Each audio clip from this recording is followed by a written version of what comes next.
प्रायः हम अपने शरीर पे बहुत गुमान करते हैं कि हम गोरे हैं, हम इस कुल से आते हैं, हम इंजीनियर हैं, हम डॉक्टर हैं। पर अगर कभी आत्ममंथन करें, कभी आत्मविचार करें, तो इस शरीर के नव द्वार हैं।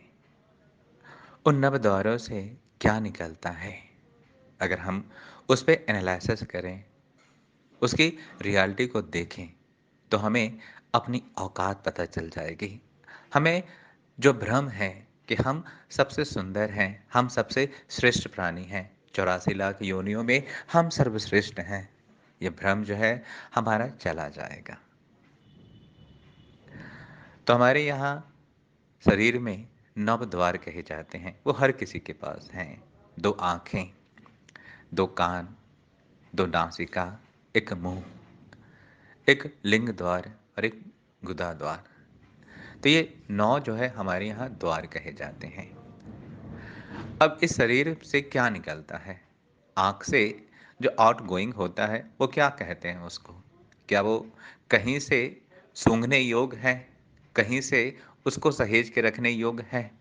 हमारे 2 कानों से क्या निकलता है? बोलने की ज़रूरत नहीं, आप सब जान लेते हैं। या फिर हमारी नासिका से क्या निकलता है? और हमारे मुख से क्या निकलता है? और हमारे लिंग द्वार से और हमारे गुदा द्वार से क्या निकलता है? तो इतनी बेकार और इतनी गंदी वस्तुएँ निकलते हैं कि हमारे पास भी वो आ जाता है अनजाने में, अपने ही शरीर से निकला है और हम भी उससे घिनाते हैं। हम भी उसको टच नहीं करना चाहते हैं, हम भी उसे फेंक देना चाहते हैं। तो ये तो बाहर से जो आउटगोइंग निकल रहा है 9 दौरे से, वो तो निकृष्ट है ही।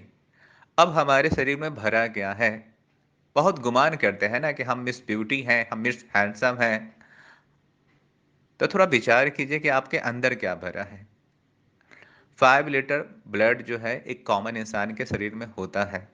कफ है, पीत है, वात है और मांस भरा हुआ है।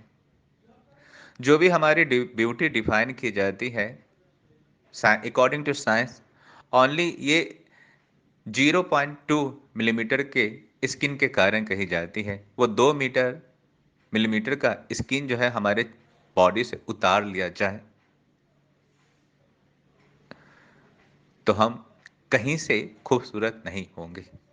इसलिए संत बार बार कहते हैं कि सकल ध्वजा राम भज मेरे भाई, तेरी ये देहियां सर गल जई है, कागा इसे घिनाई। कि एक दिन ये शरीर जो है सर जाएगा, गल जाएगा। कागा अर्थात कौवा भी इस पे बैठने में घिनाएगा और हम गुमान करते हैं। बहुत सुंदर जो है कबीर दास जी कहते हैं, लकड़ी जल कोयला बने, कोयला बने राख। कि लकड़ी जब जलती है तो कोयला बनती है और कोयला जब जलाया जाता है तो वो राख बनती है। पर ई निर्मोही दहिया जले, कोयला बनी राख। कि जब इस शरीर को जलाया जाता है तो इसकी इतनी भी उपयोगिता नहीं है कि ये कोयला बन सके। लकड़ी जल के कोयला बनती है, किसी न किसी के चूल्हे को जलाएगी। कोयला भी जल के राख बनता है तो बर्तन मांजने के काम आता है। लेकिन ये देह जब जलता है तो ना तो कोयला बनता है और ना राख बनता है। आप कहोगे राख तो बनता ही है, लेकिन इस ये राख किसी के कोई उपयोग नहीं आएगा। कोयले की राख से तो हम बर्तन मांज सकते हैं, प्राचीन काल में दांत भी मांज सकते थे, लेकिन क्या कोई मुर्दे की राख से अपने घर में बर्तन मांजना पसंद करेगा? नहीं ना। तो अपवित्र है, निकृष्ट है। जानवर भी मरता है तो अपने एक एक चीज का वो काम में दे के जाता है, उसकी उपयोगिता है। उसके चमड़े से जो है कि जूते बनते हैं, अलग अलग वस्तुएं बनती है। ज़्यादा सुंदर हुआ हिरन, शेर वगैरह, तो उसके गर्दन को रखा जाता है। लेकिन क्या कोई इंसान जो है इंसानों की गर्दन अपने घर के ड्राइंग रूम में लगाना पसंद करेगा? नहीं ना। अगर होगा तो कहेगा कि जल्द से जल्द इसको जो है फेंक आओ।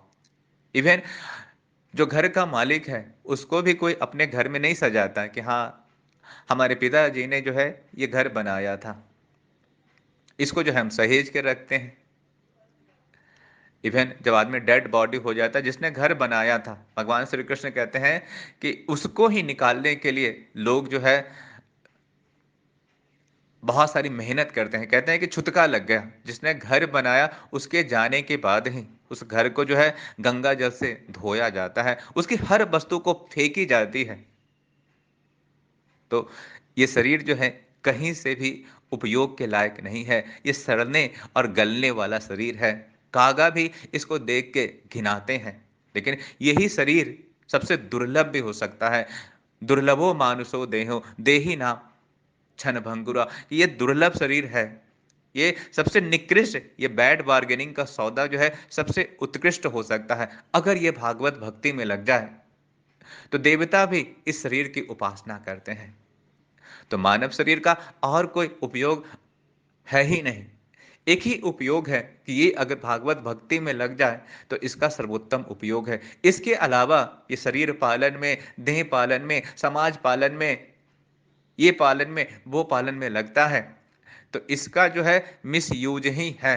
इसको हमने इसका बेकार यूज किया, ऐसा यूज किया कि फिर ये अगर इंद्र तृप्ति में, आहार निद्रा भय मैथुन में लगता है, तो ये जानवर से भी निकृष्ट है। क्योंकि जानवर आहार निद्रा भय मैथुन करके मरेगा तो चार लोगों का भला करके जाएगा, लेकिन इंसान अगर सिर्फ देह मैथुन सुख के लिए जिया और मरेगा तो वो अपना भी गति करा के जाएगा और दूसरे को भी गति करा के जाएगा।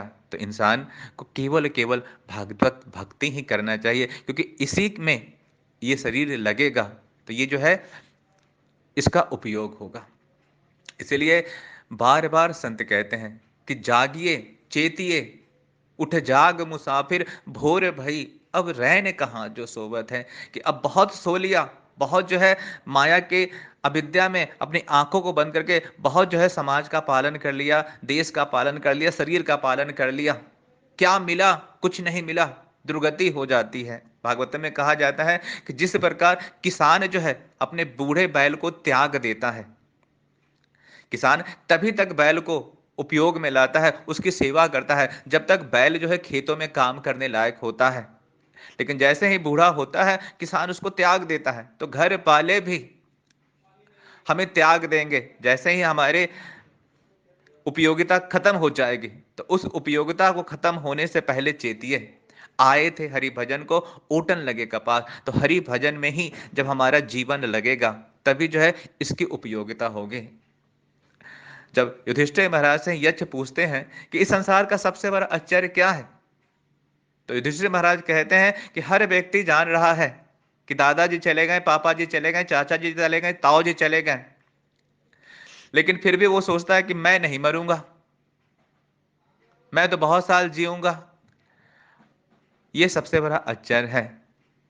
एक एक बकरे को घास दिया जाता है और अगले बकरे को वो देख रहा है कि अगला बकरे को कसाई ने मार दिया, लेकिन फिर भी वो मुस्कुरा के घास खाता रहता है। तो उस तरह का हमें नहीं बनना है। हमें देखना है कि दादाजी चले गए, पापा जी चले गए, गति खराब होके चले गए, तो एक ही उपयोग करना है कि ये सांस पुरने से पहले, ये मोहलत खत्म होने से पहले, भगवान ने जो मोहलत दी है उससे पहले इसका उपयोग कर लें, इसका सच्चा सौदा कर लें। और सच्चा सौदा इस शरीर का वही है कि ये जब भगवान की भक्ति में लग जाए, हरि भक्ति में लग जाए, तभी इसकी उपयोगिता है। तो आप चाहे कुछ भी बने हो, कुछ भी हो आपका स्टेटस, किसी भी फैमिली से आप बिलोंग करते हो, किसी भी उच्च जाति से आप बिलोंग करते हो, इसकी एक ही गति होगी, ये देह जो है सरेगा और गलेगा। और देख रहे हैं रोज कि ये सर रहा है, गल रहा है। बहुत सुंदर से इस शरीर को डव साबुन से, लक्स साबुन से, अच्छे अच्छे साबुनों से मल मल के नहाते हैं, शैम्पू से नहाते हैं, लेकिन 2 घंटे में ये दुर्गंध मारने लगता है। आंखों में बहुत सुंदर सुंदर लकमे का काजल लगाते हैं, मुख में बहुत सुंदर सुंदर पदार्थ डालते हैं, लेकिन 2 घंटे में इसमें से बदबू आने लगती है। तो चाहे कितना भी डिओड्रेंट लगा लो, कितने भी सेंट लगा लो, ये शरीर बदबू ही देगा। तो ये बैड बार्गेनिंग है, ये सबसे खराब सौदा है। लेकिन इस सौदे का एक अच्छा उपयोग है, इस उपयोग को करते हैं तभी ये शरीर लेना सार्थक है, इसका उपयोग है। इसको जो है देवता भी इसका गुणगान करेंगे अगर ये भागवत भक्ति में लग जाए। तो अगर ये शरीर पाके आप चाहे कुछ भी कर रहे हो, शास्त्र कहता है श्रम ही केवलम, श्रम ही केवलम, श्रम ही केवलम।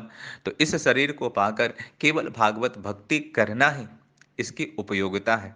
अगर नहीं कर रहे हैं तो करिए, इसी से इस मनुष्य जीवन की सार्थकता है। दुर्लभो मानुषो देहो देही नाम छन्न भंगुरा तत्रापि दुर्लभम मन्ने वैकुंठ दर्शनम। ये शरीर क्षण भंगुर है, निकृष्ट है, लेकिन अगर ये भगवान की भक्ति में लग जाए तो ये दुर्लभ है।